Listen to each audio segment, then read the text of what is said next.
Good evening friends. र आज चाहिँ है म अलिक बिसन्चो भएको कारणले गर्दा चाहिँ पुरा नाकहरू बन्द भइरहेको छ, ज्वरोहरू आइरहेको छ हो। र आज चाहिँ हामी खानेवाला छौँ मोमो।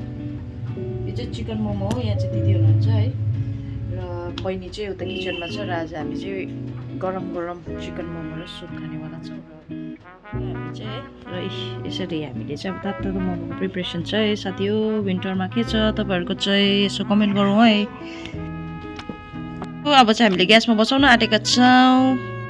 मोमो चाहिँ अब रेडी भयो है, पकाउँदैछौँ हामीले चाहिँ। यहाँनिर देख्न सक्नुहुँदैछ, यहाँ देख्नु सक्नुहुँदैछ बिट र गाजरको सुप पनि रेडी भयो। मोमो पनि गरम गरम हामीले निकालिसकेका छौँ र अलिअलि चाहिँ फुटेछ है, किनभने चाहिँ अब बेसी ओभरकुक भएको जस्तो भएछ। ओके बट यस्तो अचार छ हाम्रो चाहिँ। यो चाहिँ के को अचार हो भनिदिनुहोस् होला अलिकति।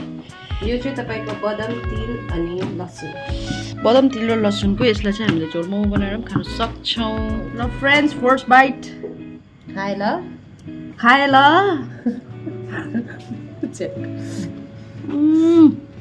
सोनी दिदीले चाहिँ खानु हुँदैन अरे, so she is taking rice. यति बिग्न जुसी र यति सानो मिठो भयो कि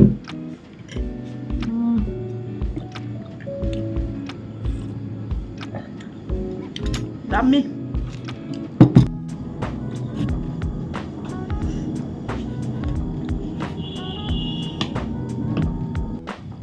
हाम्रो मोमो चाहिँ एकदमै यहाँनिर होइन, it's very delicious. I didn't get the cover. हाम्रो सुप कस्तो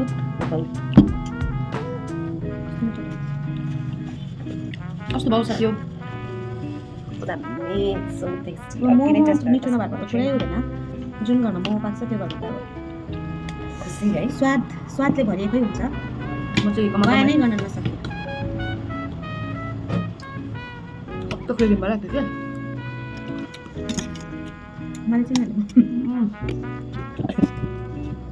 त्यो साह्रो टेस्टी भयो साथी हो।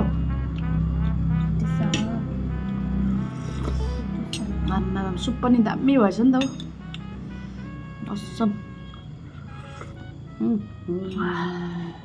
आज चाहिँ ज्वरो सर्दी चाहिँ चट्ट हुने भयो मेरो चाहिँ। पुरा टेस्टी अचार त झन् के भन्नु हो है। सोनी दिदीको फेभरेट।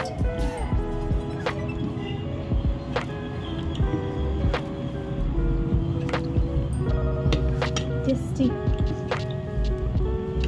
Very tasty. अझै थपिदिउँ।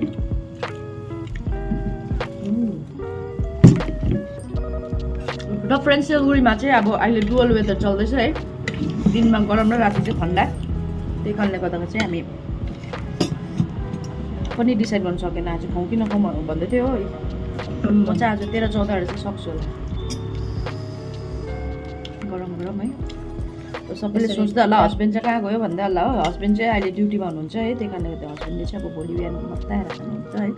मोमो चाहिँ त्यसरी ल्याप अचार दलेर चाहिँ कम्मै दामी दामी दामी।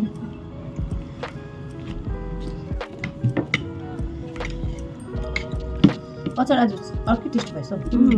के भयो? झन् बेसी मिठो लाग्यो है। साह्रै मिठो भयो त अचार त।